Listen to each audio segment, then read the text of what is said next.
Welcome to Teams Talks. Thank you for joining us this afternoon. I'm joined today by Wayne Epps of TORC Robotics. Thank you for joining me, Wayne. Oh, no problem at all, man. I appreciate the invitation, team. Yeah, excited to talk to you. How are things for you right now? Things are absolutely amazing. Out here in Austin, Texas, that's where I am located. But there's no I'm gonna complaints my way.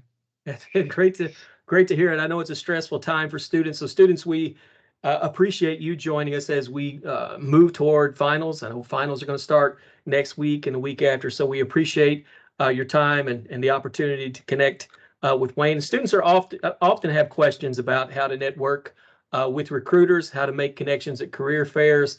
And some may even want to be recruiters one day. So Wayne and I are going to spend some time talking about what life is like in his world. And I would love to get us started by turning it over to Wayne to talk about himself, introduce himself, and tell us a little about TORC and the internship program. No, perfect. We'll do. So appreciate you, David. Thanks for everyone that's coming out today. Really quick, I like to start any of my presentations. It's like, who's this ball brother talking to you today? So I put together a slide just to encompass all of my life. So really quick, family, and then my name is Wayne Epps, and I work here at TORC Robotics, obviously. I oversee our global university relations and recruiting program here at TORC Robotics. I'll talk about just kind of like where we're at as well. We'll talk a little bit about the product strategy and just exactly what do we do. But very high level, TORC Robotics is a autonomous software company. So we specialize in bringing those Class A vehicles, which is those 18-wheelers that you see on road, to a driver out.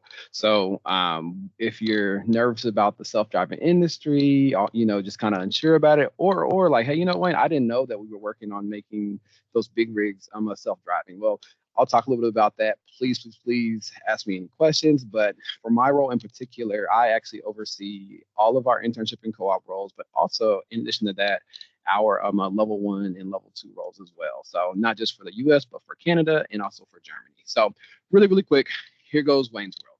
So shout out to me real quick. Everyone give me a good old round of applause. I just got married almost 2 weeks ago, right? So you'll see my now wife and I up there at the top left.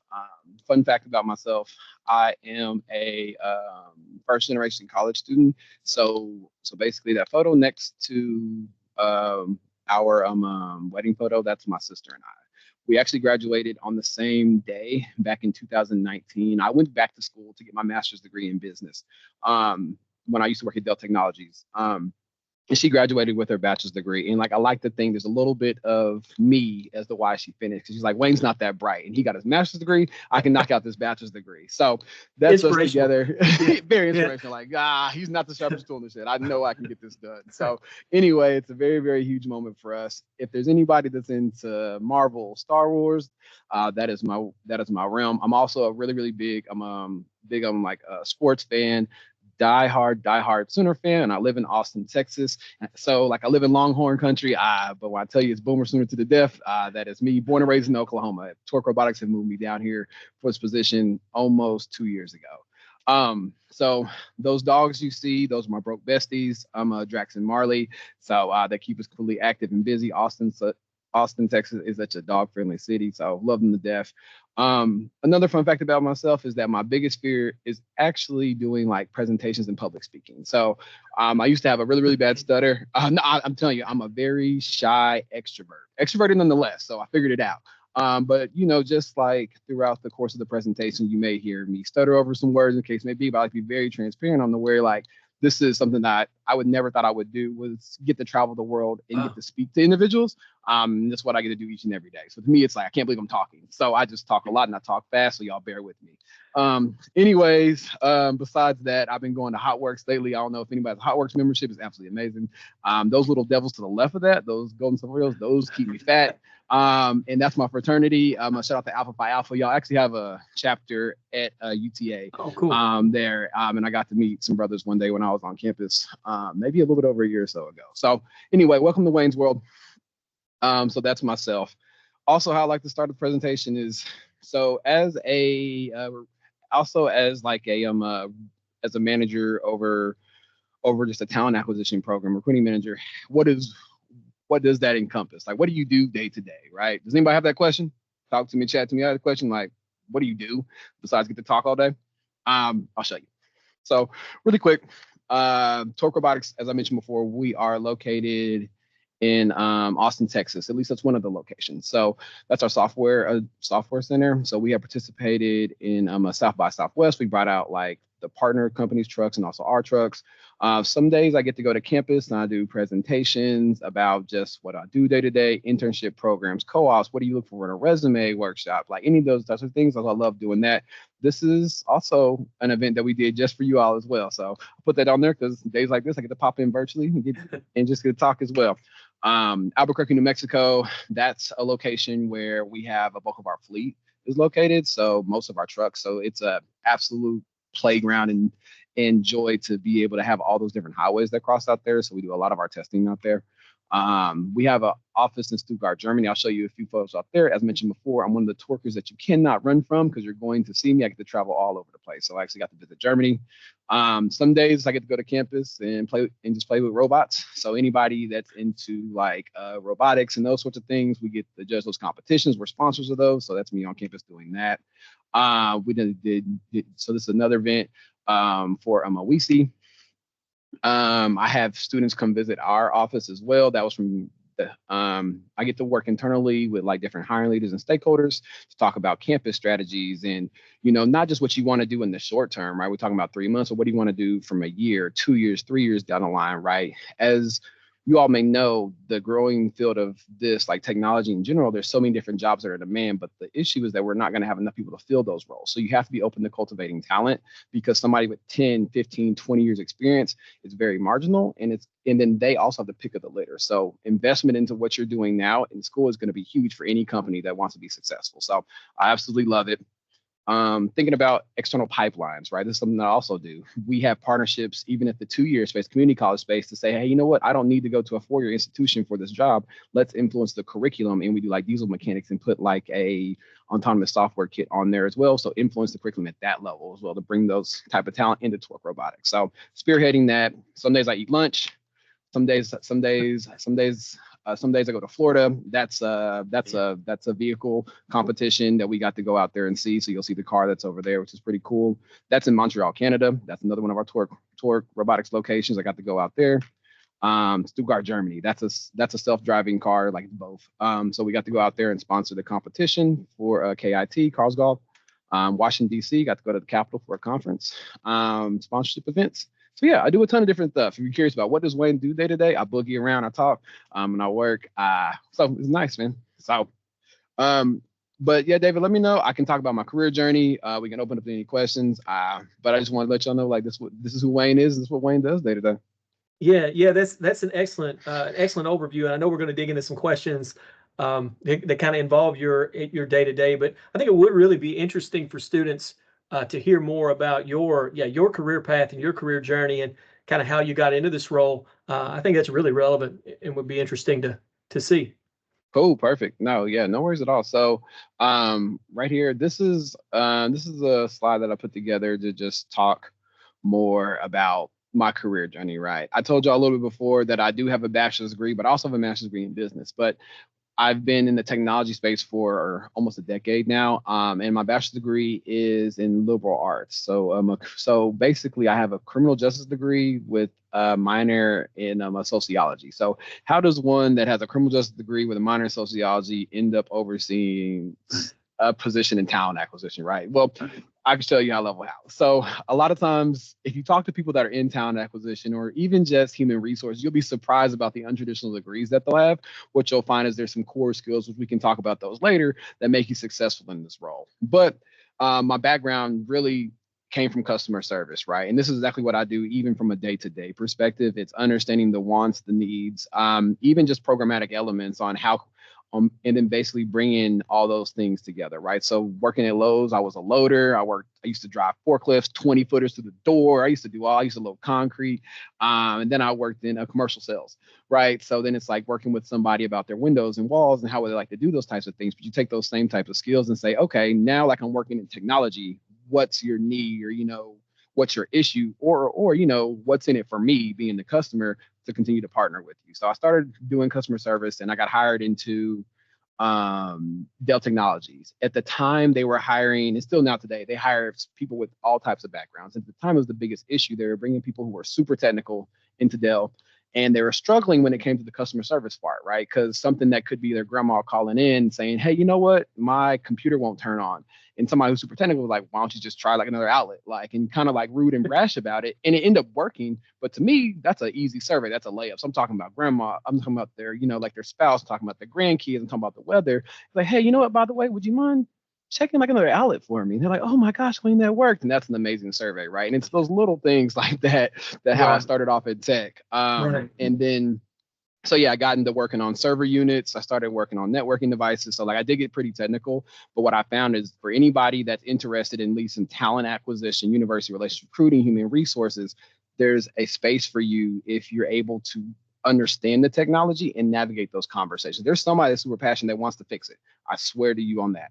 But if you can able to understand who's who in those pieces, you can put those together. So I ended up getting into program project management. That landed me a career in talent acquisition. And then Dell hires 1,000 interns each and every year, and TORC Robotics is growing rapidly. So they needed somebody with big like programmatic experience to come on in, and they moved me from Oklahoma down to Austin, Texas, and this is where I've been for almost 2 years. So that's what my career journey has looked like thus far. You mentioned something there that I wanted to go back and highlight was the importance of customer service, and how that impacted your career. Sometimes I feel like, I think we all do when we're interacting with AT&T or somebody on the phone, or we're waiting in a queue and we talk to 5 people. You're trying to talk to somebody about your credit card. It feels like Yep. Customer service is a little bit of a lost art. It And I think sometimes students, in any kind of entry level job, or in a temporary job that they're working to get through college, they don't realize how important learning customer service is, especially with communication skills, eye contact, body language, all those kinds of things. Really important. And I know it's getting us a little ahead in the questions, but I'm just curious what you see, from students and entry level staff, and where you think customer service is right now in general. Oh yeah, perfect. I think, and you have an amazing point though, David. Like I think it is a fear, right, with like AI and automation coming from somebody that's working to automate the trucking industry, at least from the hub to hub perspective. And we can talk about TORC Robotics if y'all would like to know more about the company. But we're always going to need there's still going to be a need for human interaction, right? And it is a lost art. We're getting super technical. There's different type of softwares like ChatGPT that can automate things, but you can sometimes, a lot of times, tell if it's somebody just typing that out or if it's you putting your own personal spin on that. So when I speak with students, I tell them very transparently, like if we hire you for an internship or co-op, I mean, a lot of times it's not based on your work experience, right? It's going to be these types of intangible or like power skills or core skills that we talk about. So great point to that. So basically, when I talk to my students, when it comes to communication, the customer service, these are the skills that we look for within each one of you all coming into not just TORC Robotics, but any type of organization, right? So critical thinking, EQ, right? So humanizing each and every situation. Whenever, even back in my day of working in like technical support, somebody comes in super upset, almost cussing, like, oh my gosh, my system's down, what's going on? You have to realize that that's their business, right? So be able to sit back, understand, listen, and say, oh, they're worried about their business because that generates their income, right? So how can we help solve that solution? So let them vent really quick and let's try to find a solution as quick as possible, right? And also be able to communicate that. So basically, like when we talk about the students and hiring, when it comes to your resumes, give me something that you've solved the problem. Have you done a project, right? You do have work experience from all the different courses that you've taken, those sorts of things. Be able to highlight those things, right?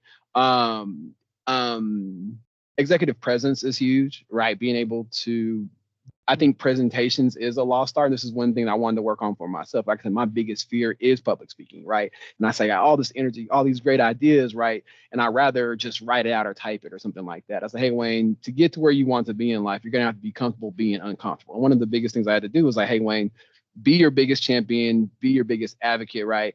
And showcase just how special you are. And a lot of times that comes from sitting in front of a room full of people and talking about exactly what you're capable of doing. So these are what we call power skills. And this is what I love to highlight with my students and saying, hey, really work on these things because this is what ultimately is going to drive the success or even land you that first job that you're looking for.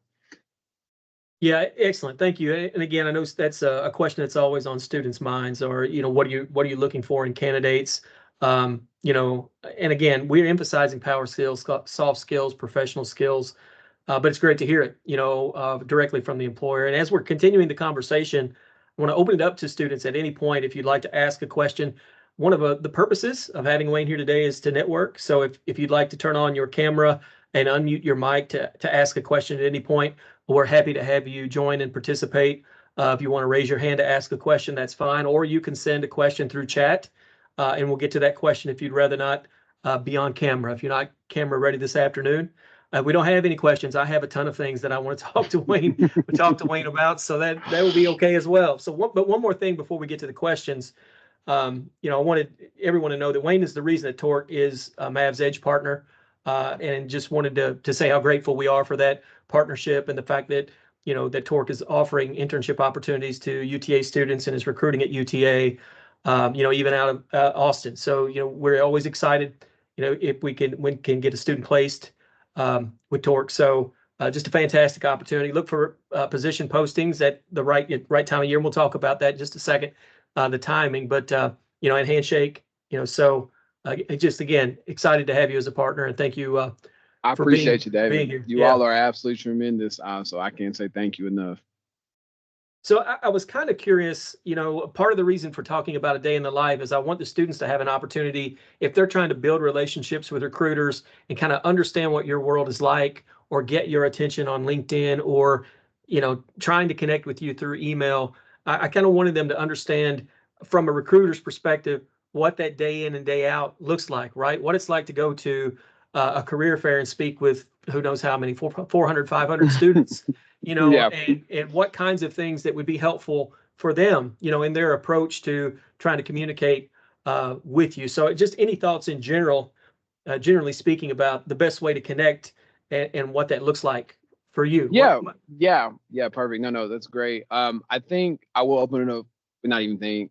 It's it can be daunting. It can be discouraging, right? Who in here has applied for a position or even multiple positions and got all no's and those sorts of things, right? And just continue with the persistence, continue to have a positive attitude, even just within like a work, right? There's so many variables that you cannot control.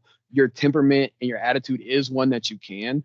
So it's just one of those things that you're like, hey, you're the umpteenth person I've chatted with and y'all not hiring, or it's one of the things like, hey, I applied and I haven't heard from anybody. Just continue to have a positive attitude and outlook, because it'll make all the difference whenever landing that career. So when it comes to building those network connections, you have to once again challenge yourself to do something that may be uncomfortable, right? That could be going to that career fair. It could be crafting your resume. It could be adding that like recruiter or that hiring leader on LinkedIn. I would say a pro tip whenever adding someone on LinkedIn is putting where you met them at. Just that little personal note, I can tell you transparently, I get a lot of LinkedIn requests, right, from students, right? And sometimes it's like, oh, where did I meet you at before? And like I said, that little note or that little, that like little bit makes all of the difference. Building your network out. So we may not have a position for you right at that time, but maybe in a year, maybe in 6 months, right? So continue touch points. I can tell you, utilize social media, follow that company on all platforms. Let me ask you all this. Did you know that we can see if you actually follow the company on LinkedIn? Did y'all know that? We can actually see that. So on the back end, if we have a recruiter profile, we can see like, oh, you know what, this student just followed the company and, they're talking about they're super interested, but you don't even follow the company, right? So it's one of those things that continue to do that on all like social media platforms, engaging on posts that we do, like, oh my gosh, that's so cool, right? Just that kind of thing does get your name out there and for us to reach back out to you. I can also tell you transparently, working with your professors, a career services is going to be huge for you, because for a company of my size, we don't hire 1,000 students like some of the larger companies do, right? So it's just like we might go directly to that professor or and say, hey, you know what? I got a couple roles. Do you have a few students that you recommend? So building those relationships at the career services with your professors is also key for building that, for building out your network. Even just getting in front of recruiters and those sorts of things. So that'd be my advice. Yeah, thank you. And I know you've worked at a couple 2 or 3 companies of differing size. And I think that's something, especially for our international students, are really interested in talking to the larger companies who most often are going to sponsor, which Yeah. makes sense, right? So how would you describe, or is there kind of a difference based on the company size in terms of what your role as a recruiter might be and how students might try to communicate with you, if that makes Yeah, it sense? does. It does. It does depend on company size, right? And because some of the bigger companies, this is just me without representing TORC Robotics, got covered up in the background, but it's Right. just like overall, they're like companies have different hiring demand, right? So there may Right. be more companies that'll hire more like maybe sophomore, junior level talent versus maybe a smaller company may need somebody that's a senior, master's degree, PhD. Some companies may hire like externship programs or co-op programs that give you an opportunity to work multiple terms, but it's really understanding the relationship and partnership they have with that university, which will be key because a lot of the companies, I know during COVID, there was a big push for virtual, right? And we could reach out all over the globe and, really begin to hire. I think as things navigate to more of a hybrid format, the universities that are closer within reach in those companies, they're really looking because a huge part of the talent acquisition strategy will be strategy. I mean, is like location. It's going to be location, right? So understanding who's partnering with your school, what businesses and companies are nearby. Don't be deterred if they're not one of the big companies. I bet you it's still an absolutely amazing organization. And this is me talking now again with my TORC hat. It's like I didn't know this company existed, right? Or even maybe you like I didn't know this existed that we're doing this at scale, right? That 18-wheelers are going to be automated, focus on the hub model, which is that middle mile, but you didn't know that was going on, right? And there's a lot of companies that if you partner with career services, like attend those fairs, even show up to class, because a lot of the professors do have subject matter experts come in and talk to you, right? And that's a really unique way to begin building out that relationship. Yeah, thank you. What I was curious about, I know you mentioned a little bit about the internship program, and some students may have some questions about that without us going into a great detail. But I was curious about the hiring timeline, the Mhm. cycle for hiring, and what is your busiest time of year? Yeah, perfect. I'm gonna share my screen really quick again. Sure. I have some. All right, perfect. And perfect. So my busiest time of the year, to answer your question, I love the fact that we recruit year round, which may not be for all companies. I'm gonna talk once again broadly and then narrow down the funnel, talk about TORC Robotics because I love near and dear, right? Um, we hire year round, which is super special, right? So you have the ability to partner with TORC Robotics not just in the summer, which I know that's when a bulk of us are really available, right? Is that summertime to come in to work full time and you go back to school in the fall. But TORC does hire year round, which is great. Most companies, the recruitment timeline is a hyper aggressive fall, right? And you'll be surprised. Most students accept the first offer that they do receive, but also a lot of companies will have like a internship hiring stop date when it comes to talent acquisition. So all intern offers should be sent and like accepted by March, and they're not going to do anything else, which means they're coming in the fall. They are posting their roles, they're interviewing and sending out offers, and you could interview and all that and be wrapped up by October, November and be completely finished. Right. So that's very important as you look to whether it's a full-time role, whether you look for like an internship, because you're going to be sitting here in April looking for an internship. And it's not to say you cannot find one, but the chances of you finding one is going to continue to drop. So just keep that in mind. I'm kind of pretty consistent. I work a lot in Europe and the hiring timelines are different over there. Canada's pretty much mimics here as well, but I stay pretty consistent, right? We just don't have for TORC Robotics personally, we don't have like a huge aggressive fall strategy because we have students that have worked with us for maybe 2, almost 3 years, right? Because they're part of a co-op program, so it's multiple terms. Or it's like, hey, you know what? They may be full-time one semester. They may work only 10 hours at sometimes during finals, which is really great because the more you continue to consistently intern or co-op with that company increases the likelihood that you're going to get that full-time offer because that's the whole point of going to school, right? It's to land that amazing dream that you have always wanted. So, but anyway, Ours is year round. Most people really be on the lookout for the fall, because that's when they're coming to campus. They're posting the roles. I've seen a peak now within the January timeframe. A lot of companies are doing a lot more hiring. I've seen that January, February, but by March and after March, it starts to get a little bit thinner because now we're gearing up to do more programmatic things with our onboarded students, or doing keep warm strategies, making sure they meet like the rest of their internship class and those sorts of things. So, but yeah. Yeah, while we're talking about that recruitment cycle, I want to be selfish and ask a question I'm really curious about that I wondered about for quite a while. Obviously, we're Handshake. We're all about Mhm. Handshake here. I know there are all Yes. kinds of other posting Yeah. platforms, and I know that a lot of employers route students to particularly to their applicant tracking system or have them Yeah. apply at the website. So I was just curious in terms of the posting platforms, how many you use and what's that like on a recruitment side, pushing all of Mhm. those postings out? Is that something that other staff are responsible for? That's something that you get involved in? That Yeah. seems like a lot. We always It think, is. from our end, we think, wow. I mean, I have had recruiters say, Mhm. why can't all the universities just use one one platform, right? Can't everybody use No, that's Handshake or true. whatever the system is? But what's that look like? That posting side of it, just getting it out there.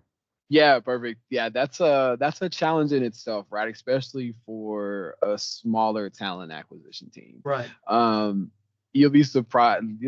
I mean, it's still work, but a lot of the bigger companies, there's whole companies that basically source that out for you, right? So you have a partnership Mhm. with them, and say, hey, you know what? I want to post my position at these schools, and they'll go out and find what platform, and that's what Wow. that Okay. outsourced company does.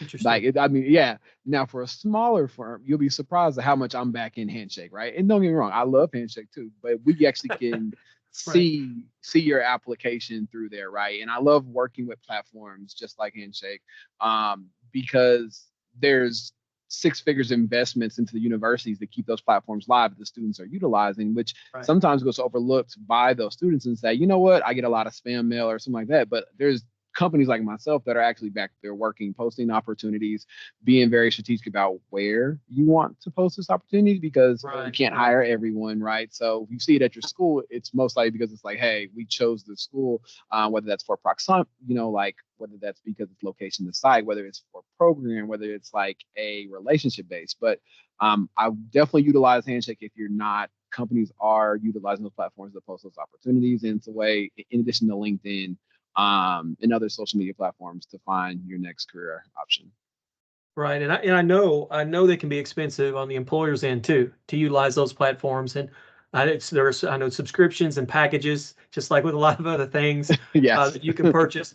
And do you all do much communication with students through Handshake or through those platforms? Do you do much outreach and research of Mm. students in there, I It assume? depends Or on your package. It depends on your package. I know some companies have they have like another, and this is for even some of your partners too, David, right? I know yeah. they have the much more expensive package to where they can do the targeted campaigns, where they can, if somebody reached out to you on there, you might want to pay attention to that email, Right. or that message, because when I tell you, companies are also having these six-figure, 5-figure investments into these tools and platforms to be able to find you directly and say, you know what, I want somebody that's working on their business degree, that goes to this particular college, that has this amount of experience, because they can filter all those things and say, you know what, we brought this list of thousands down to the Right. perfect 30, down like really down to 30 Right. students, and they reach out to you directly. So it's not just Right. spam. A lot of times it is an employer, there's a person like myself or somebody that like sits on my team and says, hey, I found somebody that fits us. We may email them, we may call you, but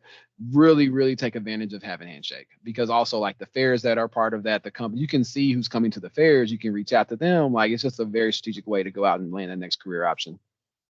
That's really helpful. And I want to again encourage students at any point, don't feel like you're breaking into the conversation. We want to chat with you if you want to unmute the mic and come on camera, ask a question. We would love to see you. If not, send it to chat. We'll get to it and answer it there.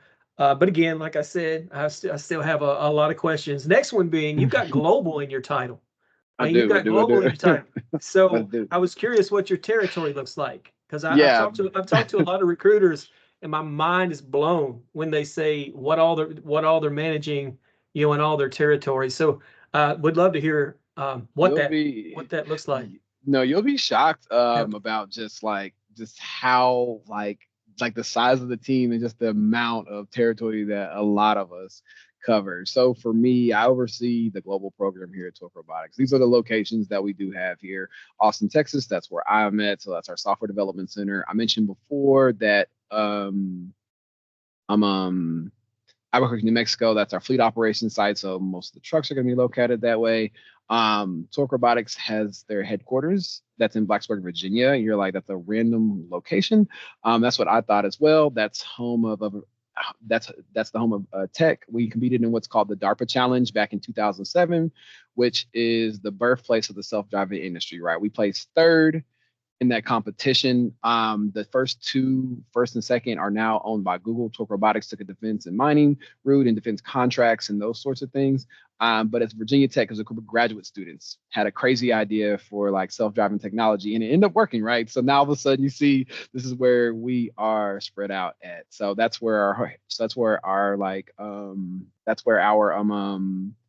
base is at, Montreal, Canada, in a space where you see a lot of companies downsizing, right? You've seen the messages of layoffs. TORC Robotics is growing, and we also acquired a site out. It's a company that specialized in like computer vision and camera vision and those sorts of elements out of Montreal, Canada, that had already learned a lot of the lessons that we were looking to get better at, how to navigate within the wind, the rain, those types of like precipitation, those sorts of things. So we acquired them back in 2023. And then, of course, our parent company is a Mercedes-Benz and Chrysler, the Daimler truck, which is that's why we have the representation that's going to be in Stuttgart, Germany. So that's everything that I oversee. I have students in each of the locations. So it's really great to not just understand how we navigate here, but also what does it look like in Canada, and what does like an internship program look like in Europe. So I've done a lot of growing myself, which is great. This role has challenged me in many different ways, but it's all for the better. And I can honestly say I do love what I do. So, but yeah, I oversee all 5 of these locations. Yeah, that's really, excuse me, that's really helpful, in understanding that, that workflow, and the number of LinkedIn messages and contacts you're receiving, and that sort of thing. I think it's important for students to understand that. I'm always surprised that they don't have a little better understanding of the volume that you guys see as recruiters. I mean, just simply from the career fair circuit, Mm-hmm. how much traffic that probably kicks up. And I was curious if you talk just a little bit about, kind of a recruiter's perspective of the career fair circuit, and what is the primary goal for a recruiter at a fair like that? I mean, walking away from a fair, what would have to happen for you to really feel like you had a successful visit? Because I know students sometimes feel like, especially these days, everything's electronic, Mm-hmm. everything's done on an iPad or a laptop. Have you completed the application? You can do that in a laptop, express interest here. And it feels more Mm-hmm. transactional sometimes, maybe than it used to back in the day. But what are your thoughts about career fairs, effectiveness, and how to any Yeah. tips maybe? Yeah. Yeah, no, I really do empathize with the students when they come out. It's like, this is my 5th conversation. This is my 6th, sometimes Yeah. my 15th conversation Right. with a Right. recruiter, and they told me that they work for their company, their backstory, and told me to sign like an iPad, right? And then they went on about my business, right? And that can get repetitive. It gets hurtful. It gets like, man, like, why do I even come? So I definitely empathize. Like, is there any value in it? And I can say there is, right? For a company like myself that chooses to go to a career fair, we're looking for connections, being able to say, you know what, I may not have anything today, but I may have something in 6 months. But based on our conversation, please stay connected, because a lot of times we get into these rooms with the hiring leader, right? And we have maybe 10 applicants who are looking at it, and I say, you know what? I met David in person. David, and we can be that advocate and like I said, that spokesperson for you whenever you're not there. Because a lot of times, and I tell students, even when it comes to resumes and those sort of things, your first impression may be a physical piece of paper or some type of like, upload to like our greenhouse, which is our tracking system, right? It may be that, but us having those types of in-person interactions with you allows for us to go to bat for you, right? So it is worth it. I know it. I know it's a lot of energy.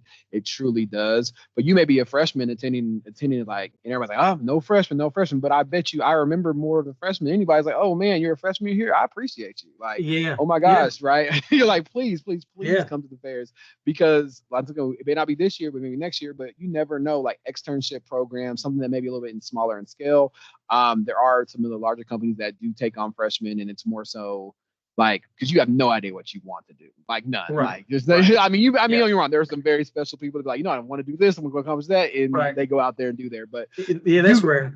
Right. but it's like you can be swayed either way, right? So you're looking for a like experience to figure out, you know, this field sounds interesting. What exactly do I want to specialize in? But long story short, I know it's tough, but that is my best advice: is please continue to go and do this. It does mean we're going to bat for you, whether you know, whether you don't think so or not. So Yeah, I but yeah, appreciate you. I appreciate you sharing that. You know, I talk a lot to students about being able to put a face with a name. You know, and the fact almost it's great to hear it from you. Almost exactly the same words I've said to freshmen and sophomores. Right? It's Mhm. like if I were a recruiter and you were a freshman at a fair, you're going to stand out because you don't see it. It's rare. You know, It's rare. then it shows how serious you are as a freshman, and that's rare. Right? And Hmm. if they see you again at the fair the next year, you know, it gives you Yes, 3 and 4 times to see them, right? it does. And that just shows how, again, how determined you are, how serious you are, those kinds of things. So, and I don't think students put much weight behind that.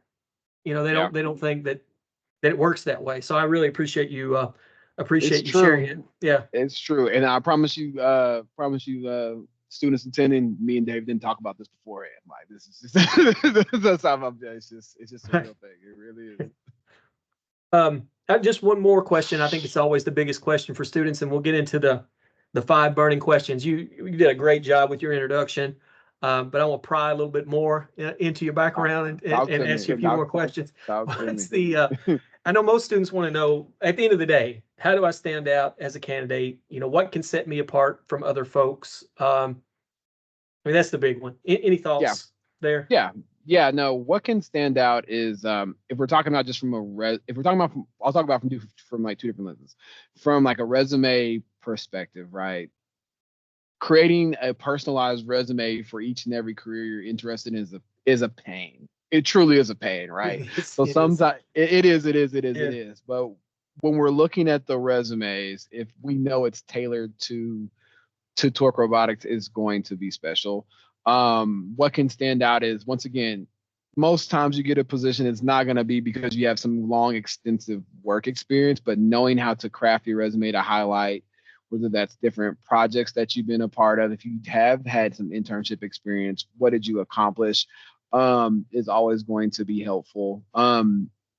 There's always a debate about should you or shouldn't you write a cover letter. I can tell you it's tough. Some, like I said, you'll know on the application if they require it or not. But if you Mhm. take the time to put something that's interesting, that shows that you actually went to the website, or follow us a little bit, to tell, like, put it like this: if you were crafting something for TORC Robotics and you put, I think TORC Robotics is super special, and this is me just off the top of the head, that because of our hyper focus on like level 4 trucking. You mentioned level 4, like, because a lot of people say level 4. What is level 4? If I say like level 4 in our hub to hub strategy, I would know that you probably did a little bit of research, right? Because you're thinking like, what is level 4? What is hub to hub? But that's something that could stand out, that makes you different versus someone else that's interested in the position, right? And that's all Mhm. something that you can look. If you put in torque.ai and go to our website, you can go figure out exactly what level 4 and like that hub to hub strategy really means. Um, in person, I would say, if there's something that we talked about that stood out, right? Mention that in the LinkedIn note. If you, like, a lot of people don't like, they're so kind of, and like I said, this is me too. Like I used to be very shy about posting about what I'm doing on LinkedIn, but have your own brand on LinkedIn and be able, there's nothing wrong. Like, if you comment on somebody's post, that goes a long way, right? Because then you get other people visibility, right? So if you're like, not say always, don't always comment, but if you comment strategically on different posts about the company that you're interested in, that will begin to stand out, right? So are always great tips. Um, how to stand out again. Once again, relationships with career services, relationships with the professors. Coming to events like this, like I applaud you for coming to events like that, because if you all were to add me on LinkedIn, I would accept it, right? It's like, oh snap, like I have a connection, right? If there's a hiring leader, if you get any chance you get to speak with a hiring manager for the position, like that's gonna be key, because they're gonna transparently control who they want on their team. That's a decision maker directly, right? So I work directly with the hiring leaders, but I can't tell you who to hire, right? I can be an advocate and a spokesperson for you. Being in talent acquisition, we have the relationships, we have the pipeline, we have like that's something I can bring to the table. But at the end of the day, that hiring manager can say, I want that person on my team, right? And then we're gonna have so anytime you get a chance to talk with a decision maker, it will be huge for your career. Yeah, thank you. That's awesome. As we start to wrap it up, before we wrap it up, I want to direct students' attention to the comments section. We do have Wayne's contact information along with the URL and all the information for TORC Robotics, for Handshake, the website, LinkedIn are all there, as well as some steps to get you started on your internship search if you're just getting started. But my favorite part, if you all have if you all have your phone out, this is the QR code for like our talent community. Feel free to take a scan and join it real quick. There's a couple questions and those sorts of things. I'll get you into our network. Thank you. Yeah, that's awesome. As we wrap up, my favorite part of these presentations, and like I said, if you're joining us late, Wayne did a great job of introducing himself. But I'm going to ask you 5 burning questions. We'll try to do this kind of rapid fire. So, what was your first job or dream job? Okay, so my very first job, I put Lowe's on there, but I had 2 jobs at once. So I worked for Lowe's for 6 years. I had that job all throughout college. Even when I started at Dell Technologies, I still worked at Lowe's for like another 8 months, right? I used to work at Dell from 8 to 5, and then from Lowe's from 6 to 10. I've always worked. I'm a first generation college student, first generation corporate. My very first job that I got at the same time at Lowe's, I probably started a job 2 weeks before that, was, that's a fib. My actual first job was I used to ref soccer when I was in like 8th grade. Yeah, I used to ref soccer for 8th grade. And what I found out, our parents are mean. So let me not fit you. Yes, I used to coach high school basketball, right? Oh, geez. Man, I used to coach I used to coach grade school soccer when I was in junior high, and that was rough. And I was like, this is not for me. And it's funny because I almost forgot, because I blocked it out of my memory. I said, that never happened. But what I say as my first job was that I worked for the Census Bureau back in like 2009, when they were doing the census and stuff like that. So literally it was like pushing buttons and putting all the data into stuff like that. But yeah. That was but I lied to you all. My first job is actually reffing soccer, and I forget that ever happened, because that was tough. That's what I wanted to do, is take you back. Take you back. Oh man, I'll never. My friend, fun fact, so me and my friend signed up to both do it, right? We both was like, we both do it. We went to classes. We both did 1 game, and he quit. Okay, he quit. He's like, I'm not doing this. And I was like, you know what? You know what? I'll finish it out. So I still give him a hard time to the day about leaving me on my own. You should. That's cool. That's pretty cool. Well, you say you were in 8th grade? I was in 8th grade, yeah. Yeah, that's hard. I mean, it really is. That's a really hard thing to do. That's a lot of responsibility. People don't understand how much responsibility that carries. Coaching it's a lot going on that people don't get. On a more positive note, to take you out of that terrible time. Who or what's been most instrumental in your career development? Yeah, it's been one of the biggest factors in a successful career. One is going to be self. I will say self.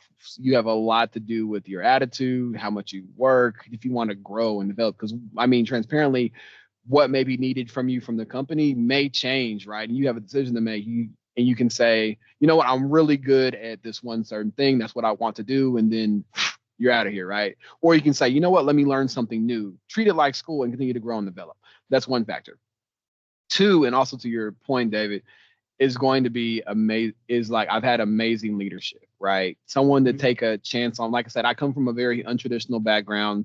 I can be rough around the edges sometimes, and those sorts of like I was like I'm just like unpolished, like you're unpolished, but you see those types of intangibles. So you know what, you have the capacity or even the ability to learn. I see those types of skills in you. I've had amazing leadership throughout my career, and someone that decided to really take a chance on me. Robert Simmons, I will give him a shout out here. He was my hiring manager at Dell Technologies. He did my interview when I got there. And we were talking during our interview, and this is like I said, almost 10 years ago now. And we did the interview. It is 10 years ago. That's crazy. So it was like 10 years ago, and it's like, hey Wayne, you talk really fast, but you'll be good at this job. And that was he talked really like it's still Right. to the day. It's still to the day. Like I'm still talking pretty fast, but it was one thing, you took a chance on me. And then 5 years later, or whatever the case may be, or like maybe like 6 years, seven, I forgot how many years it was. But later, like I said, didn't talk to him since.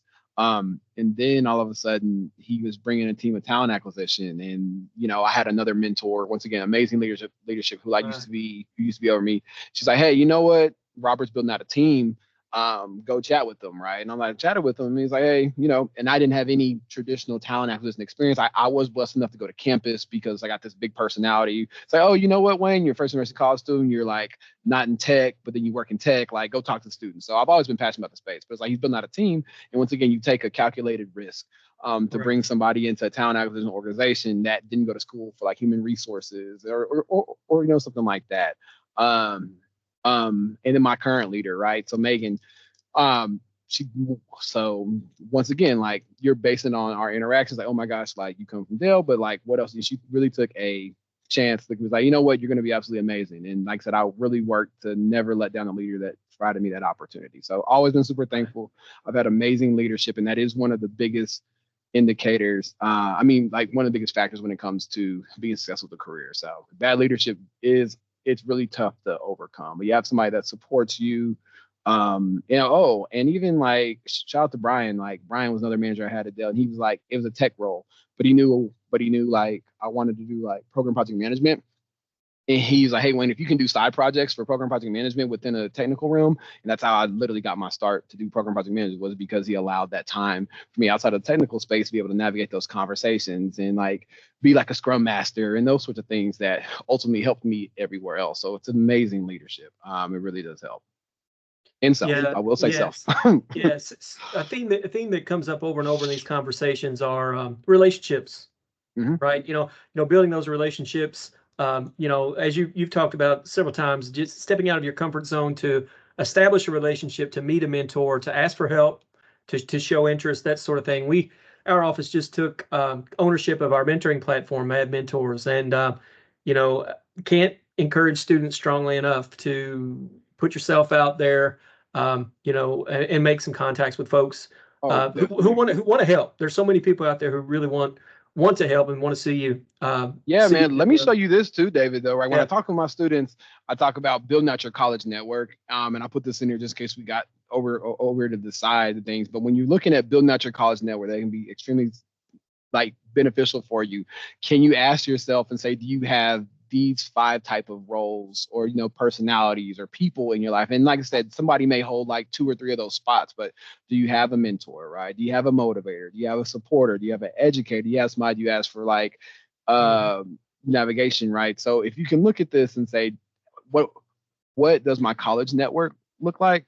I bet you'll be off to the races if you can find each one of these personalities within the space you're in now. Yeah, and the wider your circle, the more chance to find someone that fits, all those categories too, right? Yep. If you can't find that one person. But what would you say was your greatest failure, and what'd you learn from it? My greatest failure. This is a trick that I'm doing, by the way. So a lot of times during doing like interviews, they ask you like,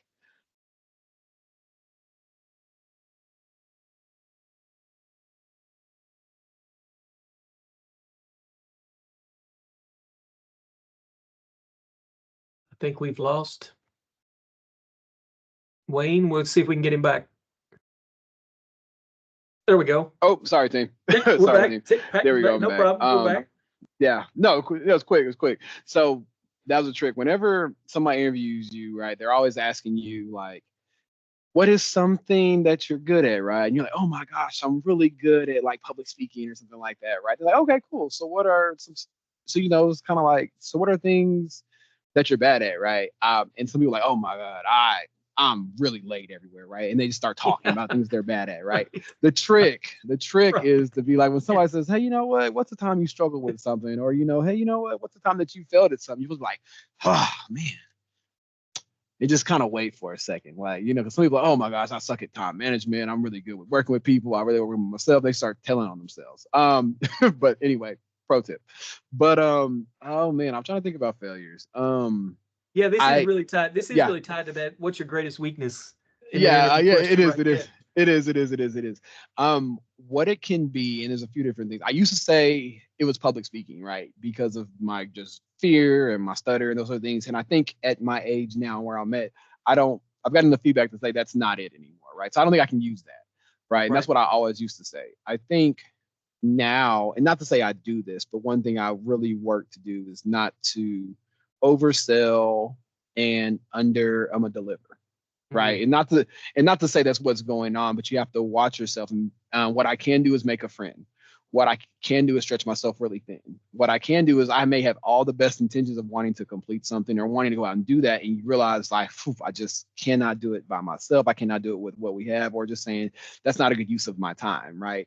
So that is something that I actively continue to work on. It's not to say that's my greatest failure, but it's one of the things that I'm cautious about now, especially being in leadership and management, is not to oversell and underdeliver. And sometimes the answer is just going to be no, or not right now. I would love to Right. have all the attention, but I just can't do. So that's something that I always try to self-reflect and look at now. Right. Thank you. And last question is, what's the best piece of advice you've received? Um, the best piece of advice is this. I was at Dell Technologies, and like I said, I was in tech. And I was looking to do something different. Like I have my master's degree in business now. I'm doing program project management within the tech space, and I'm just looking to get out of tech. Like I love my time in tech. I have no desire to fix it anymore. I love what I do now. The best piece of advice was that, because I was talking to a mentor of mine. So like basically talking with her. And I was like, hey, I was really having a really hard time. And I was like, hey, Teresa, I got my master's degree in business. I have my ITIL certification. I have my CompTIA Security Plus. I'm doing program project management. I'm spearheading this. And I just can't find my next landing spot here. And I'm thinking about leaving, right? This is before I went to talent acquisition at Dell. Like I'm thinking about leaving, but I would love to be able to stay here. And then my mentor, Teresa Shirley, Dr. Shirley now, Dr. Shirley, she was like, hey Wayne, it sounds like you don't know nobody. Like that. So it's like, oh snap. And it's like, so it's like you can do all these amazing, you can be the smartest person in the world, right? But if you don't have a network, you can't get anywhere. And that was the best piece of advice. It was just like, it sounds like you don't know nobody. Right. Like that's Yep. literally what it was. And so they do tell you the old cliche, like it's really who you know. And I think that is a factor in it. Yeah. But it's luck favors someone that's prepared. Like luck Right. favors the prepared, right? So not, and plus you worked for that piece of luck, right? Like whenever you, so basically whenever you're ready to have those conversations, you knock it out the park. So I was ready to have a lot of conversations about what I can do next, somebody take a chance on me, right? But I didn't have the circle to go out there and do so. Now, luckily, she did, and was able to get me to where I needed to go and stuff like that. But that's literally what it was. So I said I'll never let that happen again. So I network my behind off. I do. Once again, strategically though too, because once again, I don't want to oversell and deliver. I don't want to stretch myself too thin. You got to prioritize just your mental health and those sorts of things. But I do network. I do keep a very tight circle, because that was the best advice that I had received. It came in the form of, it sound like you don't know nobody. Yeah, Like, that's pretty direct. That's pretty direct. It's hard to misunderstand that. Exactly. It's pretty straight. Well, man, I always love chatting with you. Thank you so much for sharing your time with us today. Thanks again for your partnership in the Mavs Edge internship program. We really appreciate you. Before we close things out, are there any announcements or anything you'd like to share before we wrap it up? Yeah, so really quick, once again, David, Julie, I really, really appreciate you all. I feel like an old man because I keep trying to find the chat section. And I feel like I can't find it. I want to drop these links in there. But it's like to join our talent community, my personal business card, my LinkedIn, anything like that. But yeah, like aside from that, please connect with me. If you decide to connect with me on LinkedIn, please send a note about where you found my face. And yeah, no, that's all, man. I appreciate you all carving out some time to let me talk your ear off. Oh no, we enjoy it. We love having you. Just to remind the students who may have joined us late, comment section. All that information is in the comment section. Nice. Wayne's LinkedIn, email. We have a TORC Robotics LinkedIn handshake and website also. So all of that is available to you all there. Thanks again for joining us this afternoon. Thanks again, Wayne, and good luck with finals. I appreciate you, team. Good luck with finals, team. Yep. If y'all need anything else, let me know. But I appreciate you again. All right. Thank you, sir. Take care. All right. Bye, y'all.